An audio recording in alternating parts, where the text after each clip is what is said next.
我是赵少康，欢迎你来到少康战情室。在我们现场特别来宾，戴伟山议员、张启凯委员、赖士葆委员、柯震委员、李永平前副市长。那么今天还可以给大家拜个晚年哈，祝大家马年行大运哈，一切都好啊。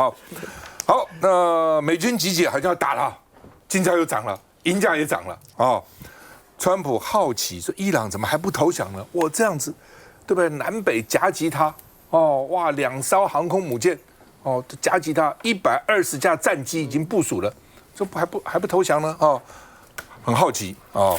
不过呢，伊朗内部反政府示威在起，学生高喊‘独裁者去死’，哦，新的这个学期又开始了哈，然后新的这看起来民运也起来了哈，学运也起来了哈。”那我就在想说，以前他们多么欢迎现在这个独裁者，哇，欢迎他这个全部，包括那个板炸那个市集啊，都欢迎，然后出钱出力啊。就现在就是说常常这样子啊，一个人一拿到权力以后，以前很多那种什么战争的英雄啊，什么哇，好不容易战后拿到这个权力以后，就开始腐化哈。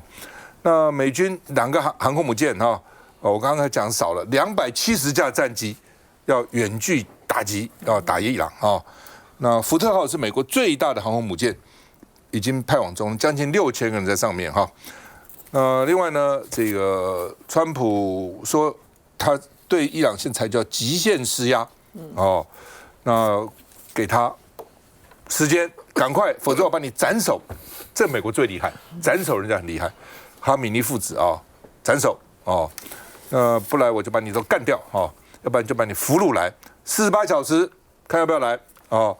但是呢，中俄呢跟伊朗在军演，在封锁那个荷姆兹海峡，所以油价为什么可能会动的原因在这个地方哦。所以呢，他们呢现在这个中俄还加上伊朗啊，来对抗美国哈。那另外呢，他们的军演呢，伊朗第一次测长程飞弹，叫150公里的这个长程飞弹。恐怕会把全世界油路，你打我对不对？对，我就打你这些油路，让你美国这个油价上涨。油价上涨以后，看你川普期中怎么选。对美国来讲，只要油价一涨，生活水准就上涨。都开车嘛，美国到现在也没有一条真的好的地下铁啊。哦，那但是呢，虽然伊朗现在很危险，但他高官超前部署4层继任者，他死了还有他，他死了还有他，他死还有他，没关系，来吧，因为他们视死如归啊。他觉得你很怕死，他不怕死啊，我们很怕死啊。他死了就站到阿拉的这个旁边，他怕什么呢？所以他那种什么自杀炸弹客就这样，所以他部署了4层哦，所以为什么不投降？我们看一下。伊朗示威还没有完结篇，首都德黑兰几所重点大学都有学生聚集抗议，高喊反政府口号。这是当局暴力镇压示威潮1个多月之后新一轮的抗争。同一时间，伊朗革命卫队正跟俄罗斯联合军演，出动直升机模拟海上攻坚，名义上是解救被挟持的船只，但看起来更像是要威慑美军。Has threatened to strike Iran over its nuclear program, even though the two sides are still negotiating. 伊朗还是不愿意跟美国低头，越来越多美军派往欧洲跟中东集结，好几架美军的运输机被拍到出现在葡萄牙亚速群岛，很可能用来支援中东的军事行动。最引人侧目的是福特号航舰打击群，现在已经有完整的影片曝光。福特号穿越直布罗陀海峡，奔赴坡湾跟林肯号航舰会合。川普对伊朗动武的军事部署越来越完备。So now you've got 2 axes. These are 80 combat aircraft each, with F-35s, our most advanced jets, as well as plenty of F/A-18 Hornets. And then you go inside that, and you've got the capacity to launch Tomahawk missiles. You can send drones in, you can use cyber, and of course there's land-based aircraft. 用兵讲求天时地利，现在川普关税被最高法院宣告无效，危机反而是时机。Could really basically speed up President Trump's decision to attack Iran. Historically speaking, American presidents tend to divert attention from their domestic trouble by basically carrying out attacks overseas. This has been the pattern. 靠攘外来安内，专家认为不排除川普为了转移内政压力，对伊朗动武。好，伊朗也不是省油的灯哦，他密购了500套俄罗斯的柳树肩射飞弹，哦，肩射放在肩膀上，可以呢用红外线引导，瞄准巡弋飞弹、低空飞行的飞机还有无人机，我可以把你打下来。哦，那美国现在伊朗已经同意说好，我跟你谈判嘛。哦，那我把这个我的浓缩铀现在已经可以浓缩到60%，这么高浓度已经是武器级了，我把它降到20%嘛。但是美国说以色列同不同意？以色列不同意。以色列说你不能发展长程飞弹。伊朗这长程飞弹是我的保命武器啊，我飞弹都不能发，我不飞弹你怕我是不是带这个核弹头啊？我现在没有核弹头了，还不能发这个还不能研究吗？不过他们现在要2月26号2天以后在日内瓦重启谈判。来，这人怎么看？我觉得这个美伊的战争啊，即将爆发的战争啊，就是一个大国的一个竞赛，因为它所牵涉到不是只有美国跟伊朗，它牵涉到是所有的这个所谓的政治资源的重新的分配，还有包括他们之间当中一些盟友的一个管理。所以美国虽然是大张旗鼓，特别川普也对外说，让这个伊朗的政权重新改变，未尝不是件好事。所以你看，航母已经往那边开，然后呢，重兵集结，但是美国说实在的，它只是用一个所谓可能战争，然后来获取战略上的一个利益。大家思考一下嘛，如果大家都认为说伊朗可能如果全面崩坏的话，那全世界来说也不是一件好事。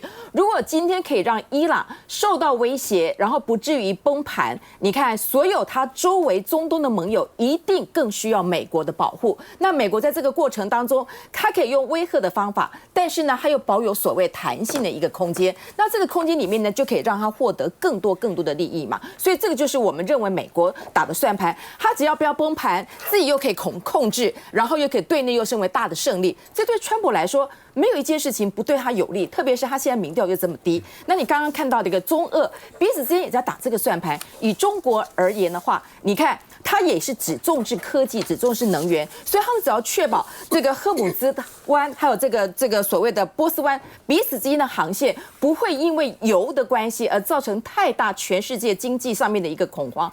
这个中国对他来说其实也是不破啊。为什么？中俄之间也因为如果说美国压力很大的话，伊朗是否要跟这2个国家来做靠拢？那跟他一靠拢的话，中国跟俄国的利益又更大。所以你看，美国获取他的利益，中俄也获取了他的利益，每个人有各自的盘算。所以这样子看伊朗的一个态度，那大家就在思考说，伊朗到底会做什么样的一个权衡？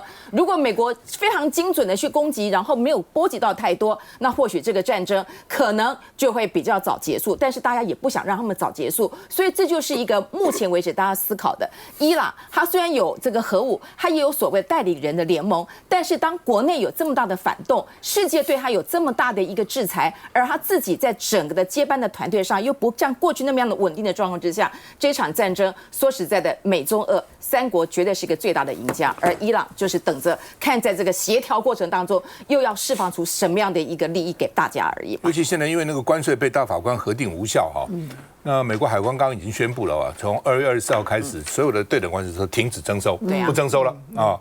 那最近呢，美国好几个这个媒体合作的一个民调，川普呢，美国人有64%的认为他不诚实。哎，对美国人来讲，你骂他什么都可以，你骂他是个骗子，骂他不诚实，对这个人是一个很大的侮辱，你知道哈？所以他显得可能要看看打伊朗啊等等啊，看是不是能够因此呢，从外面转移到内部的支持，把民调拉高一点。来，施宝兄，是的，你刚刚提到有一个东西啊，我们去美国海关，我们都知道嘛，美国人基本上就要你诚实，你诚实申报，你不可以带超过1万块美金。里面呢，你说10000或者是一家，不是一个人啊，一家不能超过一家啦。所以很多人就说，那我们一家5个人是不是分5个人，那就可以带5万？不是啊，你不要被查到啊，还是1万，还是1万，他就说一个 family 是1万，所以是诚实非常重要。那对川普来讲的话，大家认定他不诚实，这时候来讲，他的民调当然就不会高嘛。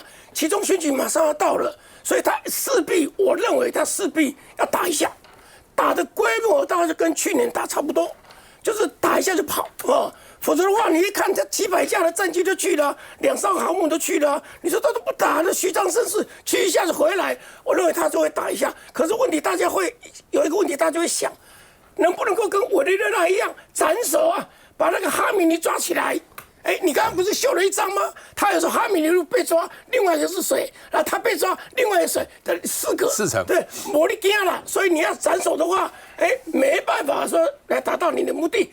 斩首的目的是什么？像这个委内瑞拉的马杜罗，是被抓的时候换一个来是亲美的政权，那他不是啊，他1、2、3、4通通是反美，所以你这条路也行不通了。而且这一次来讲的是美国类似美国的参谋总长，他们的一个参谋长的联席会议主席要丹凯恩，他不赞成，他在斩首，我认为啊，他赞成的，他认为有把握，战术有把握。哎呀，他这一次伊朗他觉得说，小心一下啊！他的副总统 Vance 他也是非常小心，就觉得说伊朗太复杂了，因为他里面旁边的美军这么多，而且他不要忘了伊朗的空军很烂，但是伊朗的飞弹很强啊，2000多颗的飞弹在那里虎视眈眈的啊，所以回过来，那就要怎么解决呢？真的怎么也可以不打？那是什么？有关于限核的问题，把它探索。现在有人提出来了，能不能大家综合一下，各让一步，我让你发展这个浓缩铀，但是你的用途只限于医疗，其他不可以。这样子的话，以色列或许没有意见，可是伊朗会同意吗？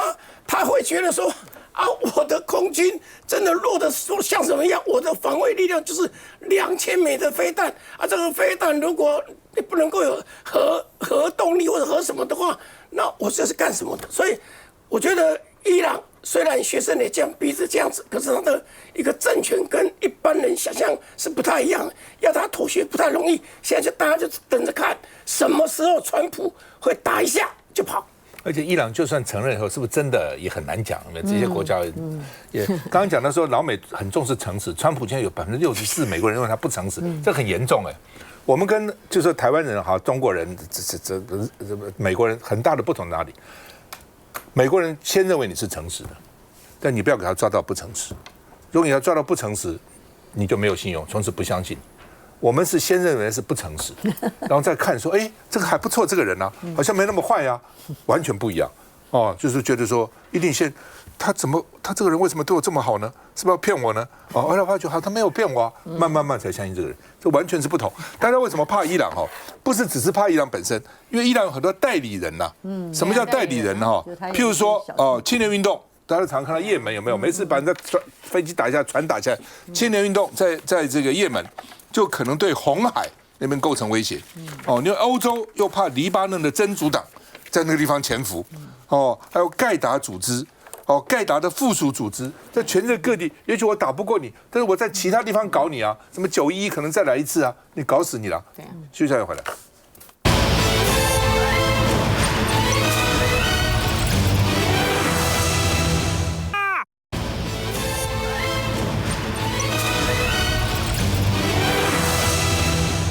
好，美国海关刚刚正式宣布，明天下午正式停止收对等关税。但是还不够哦，路透说那已经收了3天，怎样？大法官到现在到明天有3天，要不要退？这违法收了，之前有违法收啊，要不要退？但之前那个退比较麻烦了，可能不会那么快，但至少现在已经明确规定你违宪了哦。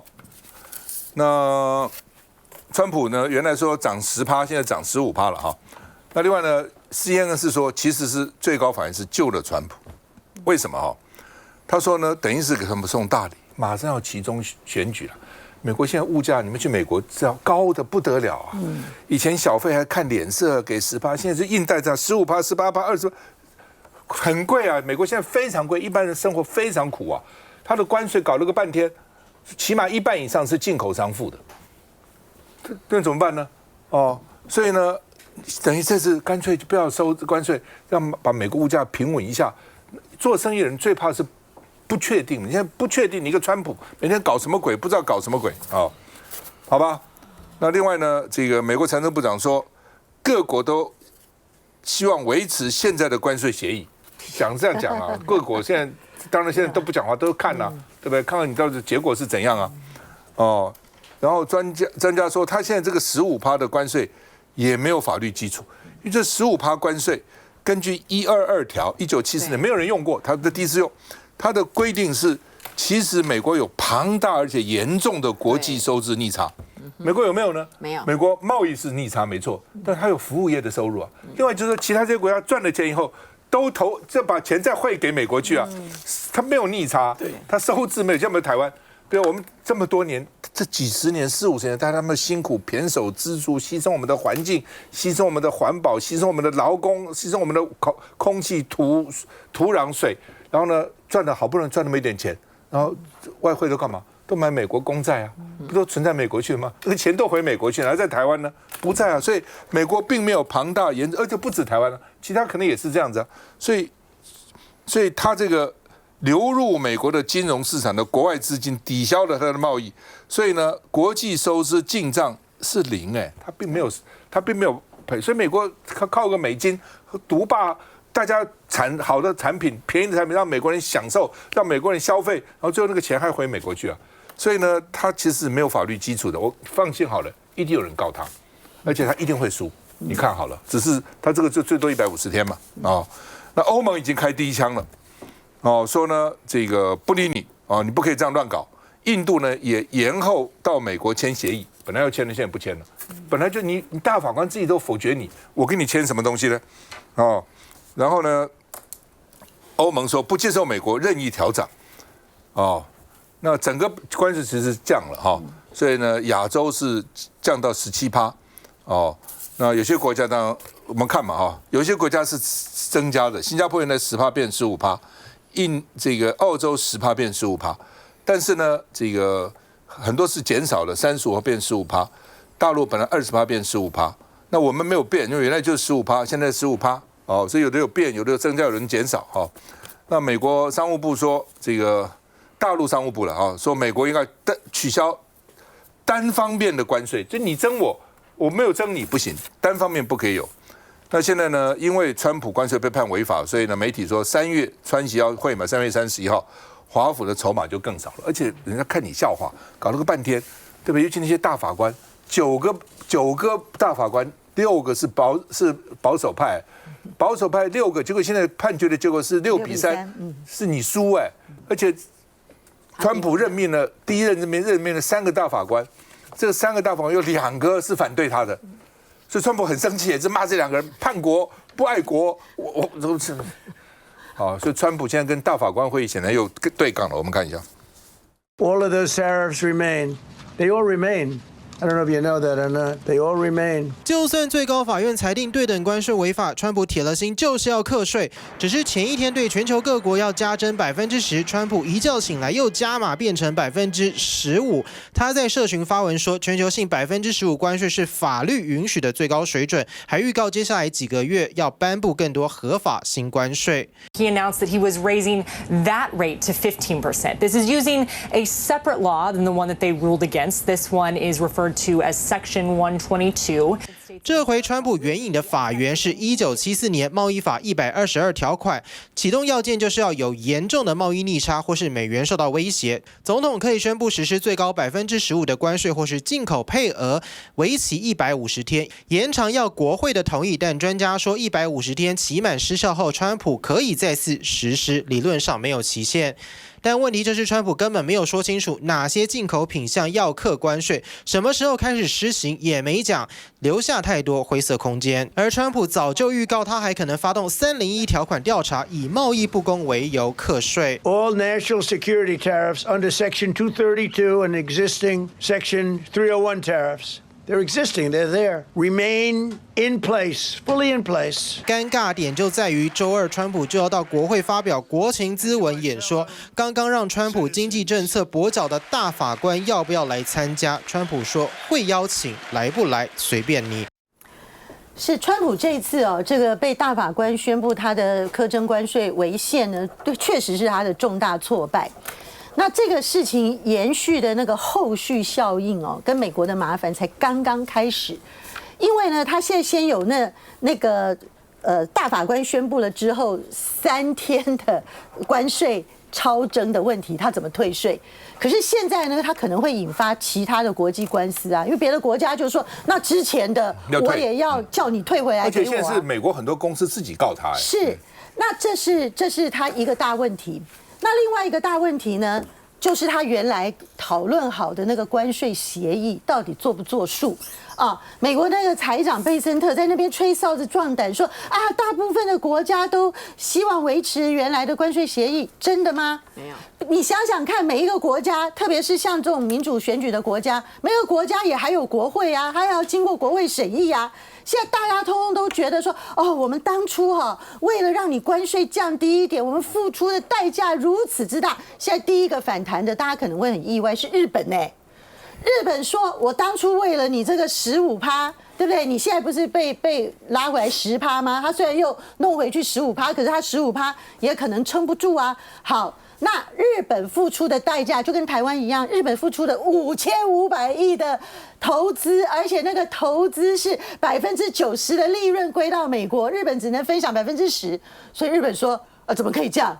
对不对？如果你今天整个这个关税大家都没有征，通通都是10%，那我为什么要尊重你这个投资？那韩国也一定会这样想。那台湾呢？台湾现在立法院还没有审哦。我们那个大立委几个立委坐在这里哦，那立委也会说，那我们明明本来就是好，不管说它现在变成15%，那我们也不用15%，那甚至变成是10%，那我们现在的那个2500亿的台积电加其他的那个投资和信保基金的那2500亿，我起码认为立委可能觉得那个保证投资的那个2500亿应该不会给他过，对不对？那你现在这种状况底下，那你全世界各国通通都弄，那大家真的去年白忙一场哎。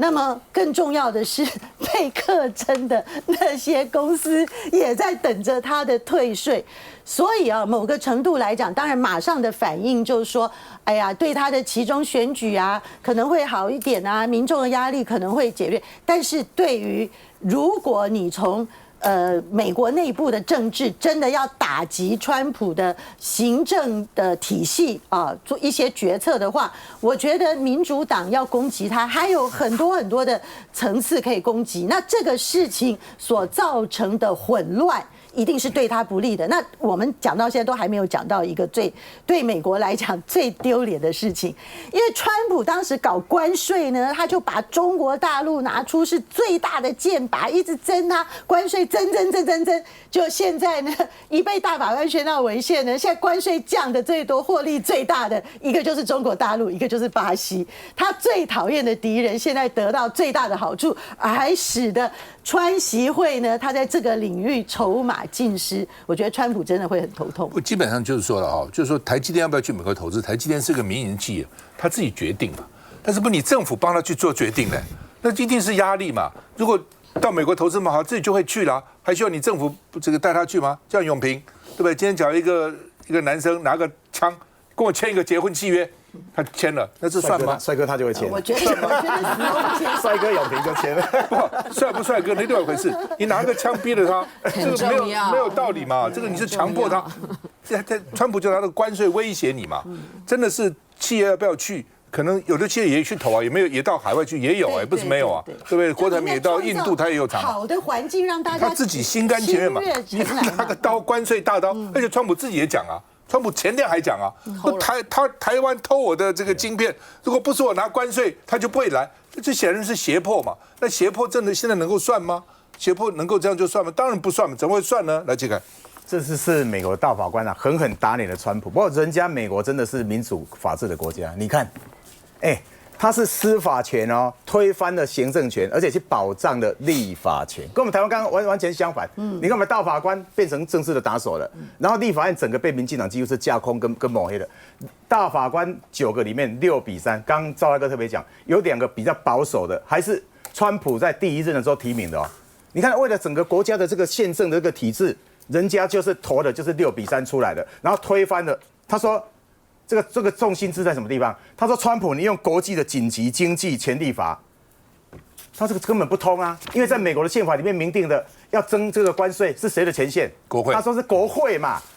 你看人家是法治国家，这是要清清楚，这是第一个。然后他的法治观念是什么？第二个，马上就确认明天开始下午2点你就全部不能再征了哦，而且连以前已经课的1750亿那个美元，全部都要还他们国内他们是那个一些小酒商啊，什么一些厂商、一些进口商出来告哦，他们告赢了川普你看这是一个民主法治的国家，那我为什么要从这2点切进来？第一个，你显示美国跟台湾真的是半吊子的民主国家，这是一个这次很显现出来的。第二个，你现在既然美国已经这样做了，那你当初我们去跟美国谈判的这个协定，你这个文本现在都出来了，现在立法院还能审吗？对啊，立法院当然基础不见了，当然你就要停看定，要停了嘛。我跟你讲，全世界现在说这个协定还有用的哈，高市早苗。高市早苗因为319嘛，3去日本要，他说我们尽量，美国了，我们跟你签的。高市早苗说我们日本会尽量会达成这个。另外一个就是周荣泰啦，周荣泰说我们争取台美既有基础上还是不变的。他拜托有没有基础已经没去啊？美国大法跟你讲，你当初的紧急经济这个权利法基础已经不见了，你说怎么可以审呢？你一点法治的观念都没有嘛？这是第一个。更重要，我觉得这里面最重要是什么？民进党一直长久在抹黑在党，国民党跟民众党，他自己黑箱哦，结果他一直抹黑哦。现在黑箱已经打开了，我请大家去看一下文本。现在如果真的还要继续用这个协定要执行的话，后来全部他们之前没有跟我们讲的，在民生跟经济那个深水区里面有多少内容，之前都是我们不知道的。光是大家这几天开始知道了，汽车美国汽车进口零关税。我们台湾有30万跟汽车相关的这个人口，现在他说还要拿我们30亿，要成立一个基金呢。第二个，养猪是台湾现在畜牧业里面最大宗的哦。畜牧跟养猪的人口有关的从业人口60万，60万，相关的这个产业链的产值有多少？1500亿耶，这个冲击都是很大。这个之前都没有来跟我们讨论过哦。光是我在当立委这段时间，有多少农民，多少养猪户。多少汽车产业工会的人来陈情？他们甚至农民是上街头抗议的呢。民进党不去面对这个问题，然后就抹黑在野党。好，那现在好了，我请大家上去看一下这个文本。现在这些都已经清清楚楚都呈现了哦。现在我觉得赖清德跟周荣泰民进党政府，你现在不是要去面对这些受到影响的所有的这个民众，你要跟大家讲，你这个真的第一个。法治观念，法治已经这个基础已经没有，你真的要审嘛？先停看定，先停，这是第一个点。第二个更重要的，你要跟受到产业跟人民受到影响的，你要跟他讲清楚，你怎么去帮他们的忙。更重要，如果现在还来得及啊，先放着嘛，去逃出更好的一个条件出来，保障我们人民的权益。接下来再回来。